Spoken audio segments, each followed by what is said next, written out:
Napaka-unique na idea guys oh. Dahil gamit lamang yung lapis, gumawa siya ng powder at ginanyan niya.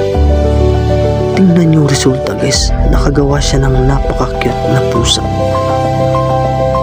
Galing diba?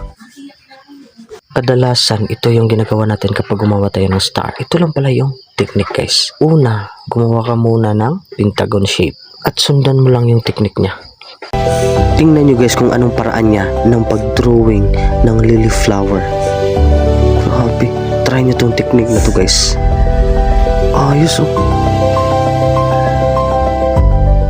Tingnan yung idea niya guys.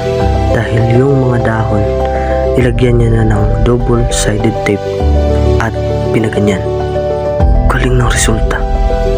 Parang rose or bulaklak. Galing!